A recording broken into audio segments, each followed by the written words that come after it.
Good morning, happy Friday, and welcome to another your Rosie the Realtor show. Today I have a very special person with me, my boss. So I guess I gotta behave and better keep First it. of all, first of all, Rosie, I am not your boss. What I am to you is I am a team member. We are teammates. I have your back. You have my back. We have our clients' back. That's what we do. Yeah. Well, you're a really, really, really amazing team leader, Armani. I Thank didn't you. even introduce you, Armani Amezcua. Thank you. We'll say team leader, who does an amazing job being there for support for all his agents, or our coworkers here. Yes. Very, very knowledgeable. I know you've served on various boards and been very involved in the community and giving back, which I'm sure, myself and many thank you for that. So thank you. Thank you. Yes. And today we're just going to do a quick real estate talk on what's going on in the real estate, right? Well, isn't that the big question? Yes. We ask ourselves that every day when we see each other. What's going on in real estate? Question mark, question mark. Right? Up and down, up and down. Yeah. And, Yeah. and I'm getting that a lot. We're seeing people move out of state. And we're seeing a lot of activity. People, I'm personally still working with some investor friends that, they're trying to capitalize on getting good deals. You have people that haven't been able to purchase a home and are trying to take advantage of the low interest rates. So every lender I speak to, I know is super busy with refinancing and new clients. And what's your take, Armani? Well, honestly, my COVID take on it is that we are experiencing what I like to call a double season right now. Everything kind of started affecting us in early March, and people that were planning on purchasing or making an effort to buy something in the spring, obviously that was postponed. So what has happened is now that we opened up in the middle of summer with regards to our economy and a little bit of confidence that we could go out and about, and a lot of the industries adjusted to the new protocol to protect everyone, those buyers started on their mission. So we have spring buyers, and then we have our traditional summer buyers happening at the same time. And then in a combination with really low inventory, which also has to do with COVID. A lot of people are thinking, you know what, I don't want people really walking in my house right now, and I'm just going to wait a little bit more until these numbers get better for us, and then maybe put this on the market before the holidays come in. So these next couple of months, I think, are going to be a continuation of what we're seeing right now, which is just buyers that are making offers left and right. Values are going it's up right now. Values are going up, but it's all fueled by supply and demand. It has nothing to do with anything else, and with the rates and the way the Fed has supported our economy with regards to real estate, they really have given it a shot in the arm that it needed to. Actually right now is one of the most healthiest sectors of the economy. The real estate, it's there, it's solid. If you ask me what's going to happen in 6 months, I don't know, because there's a lot of factors. There really is. I mean, the things that we have to think about is the forbearance. How is that going to have an effect? And the people that don't know what the forbearance issue is obviously with the unemployment that we have experienced in the last 6-7 months. People can't make their mortgage payments, so they have requested and talked with their lenders to see if they can, come up with an agreement where they could have some breathing room. But that all will stop, sooner than later.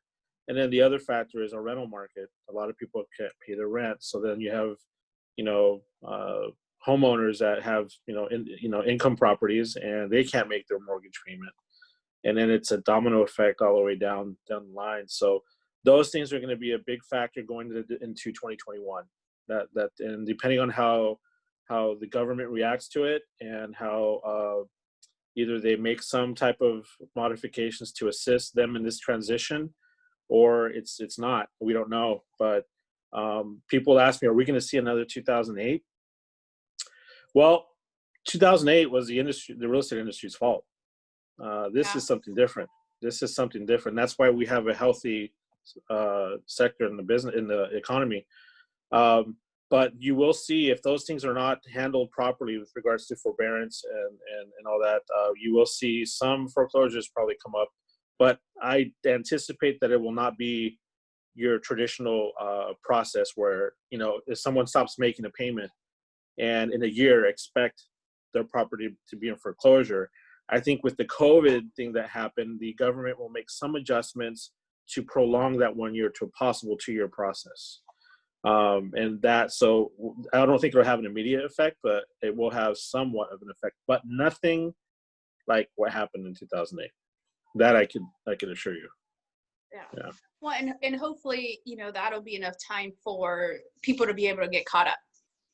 You know, Yes. Obviously those that are in a position that can refinance or purchase right now, given how low interest rates are, I think they're putting themselves in a great position. Yes. That unfortunately, I absolutely agree with you that we're going to see some people that are either going to move out of state, which we've already seen, or just can't afford their home and are going to be forced to sell, and they're going to need agents that are understanding to that, because it's a very emotional time for somebody. That buying and selling is hard enough, to then add the stress of having to do it is just it's very hard. Yeah. I actually think a lot of the people that are leaving the state had already had it in the back of their mind that they were thinking about it. And when this happened with COVID, it was the one that said, all right, this is the time to do it. So that's why you're saying I have at least three owners right now that are going to be leaving the state.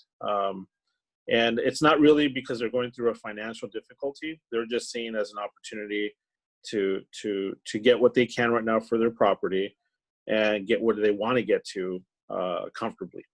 So, and that's the key. We all want to live comfortable.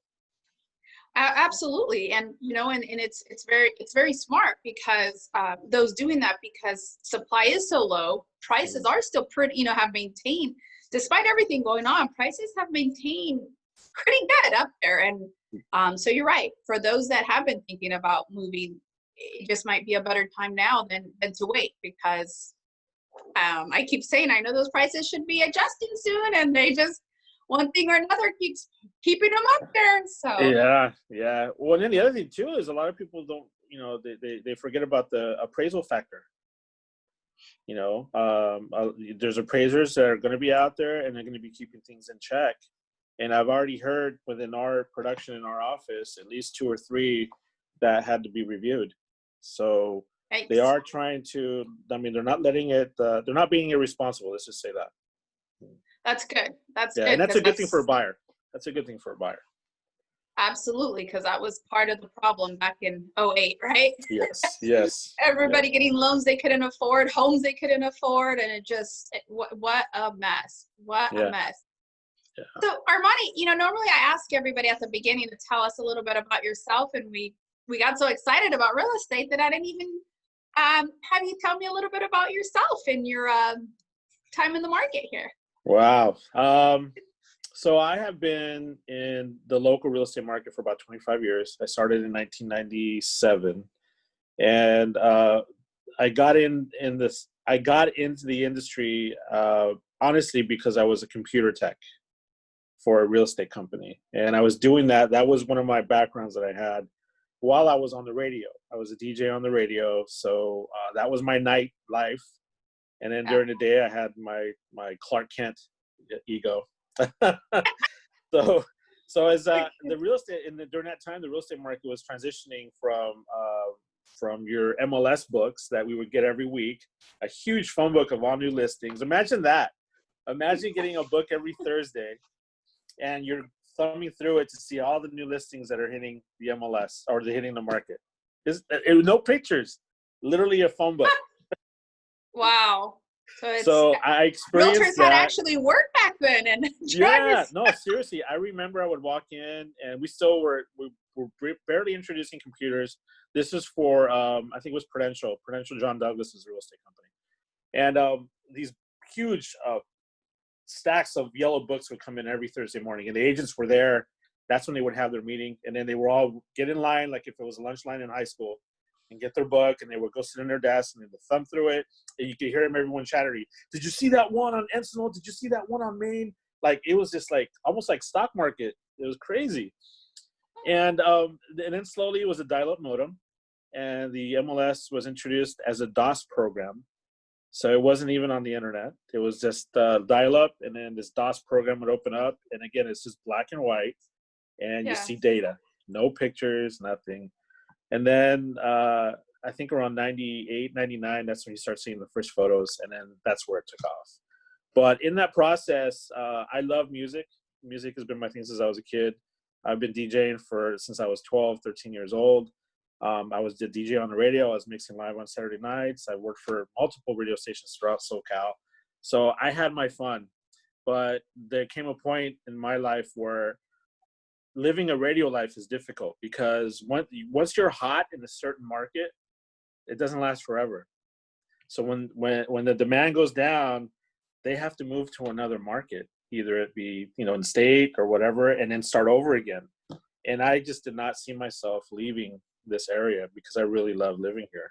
It's beautiful here, So while I was doing the computers, I was around it long enough where after that first year, I was like, you know what? I know this real estate stuff. Like, I've been around, I heard the lingo a lot.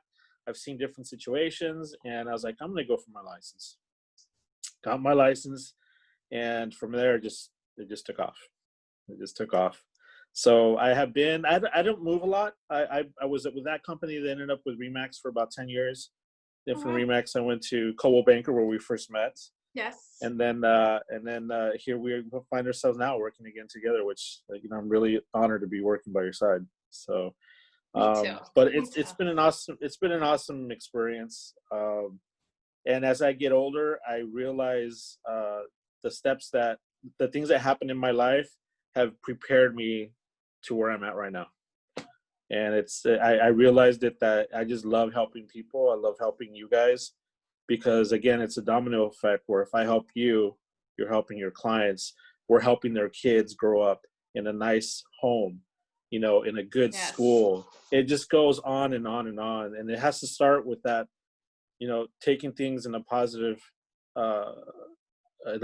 mode, and just know that the good that you do, even though you don't see it because it's 2 or 3 people down, it does have a wave.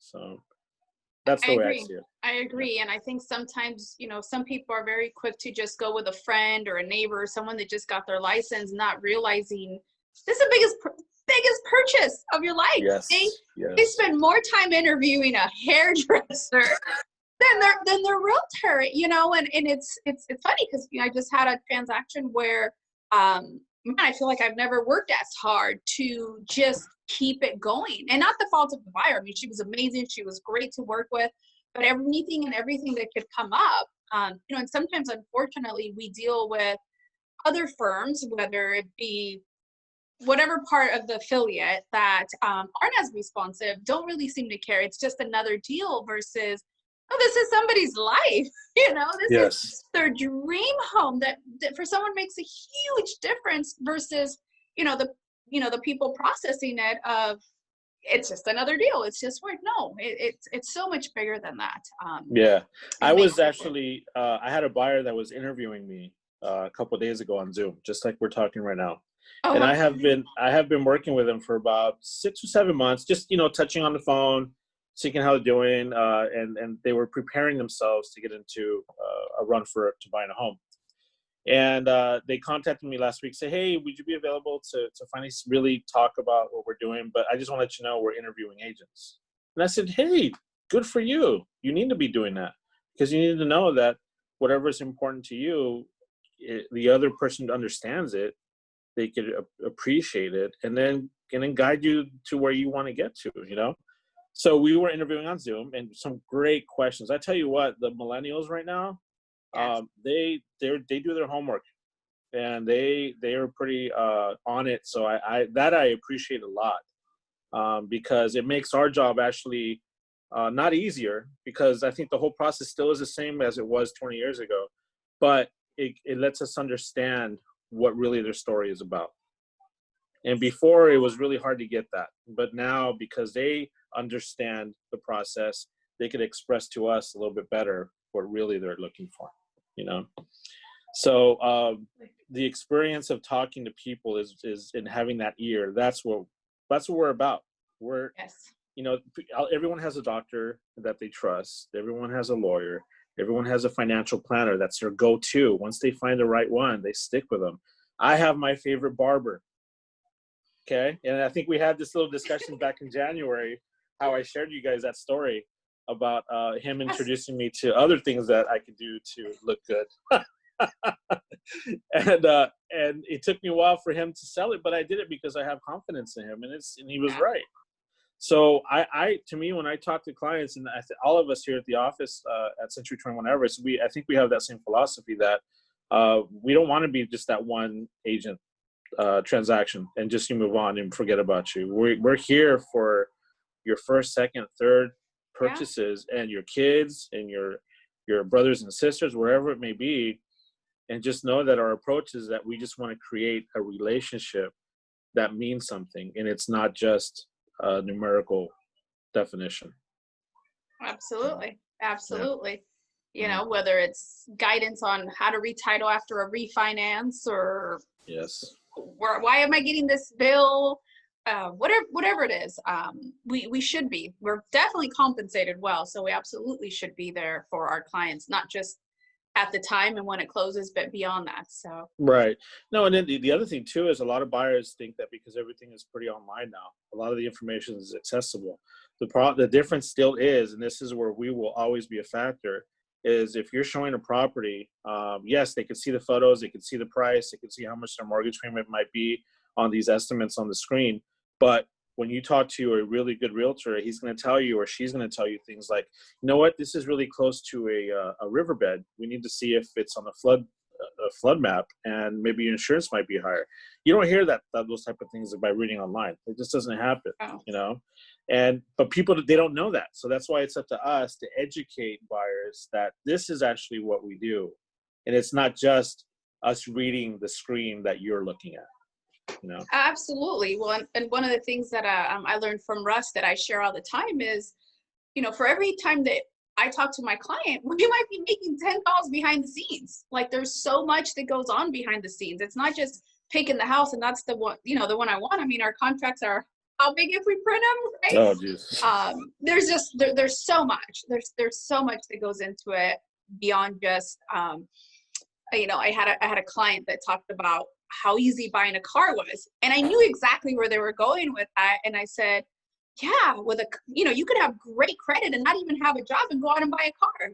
Real estate is nothing like that. You know, we are so different. It's not that smooth of a ride. Every transaction has one, you know, we'll have at least one thing that comes up that will stress somebody in what's going on. But nevertheless, it's our job to keep the calm, keep things going, and get it done. Yes. That's get people in those, you know, their ultimate goal of their new home. Yeah. You know, I wish we had a video camera crew following us behind the scenes, because people would weed out a lot of people. I know.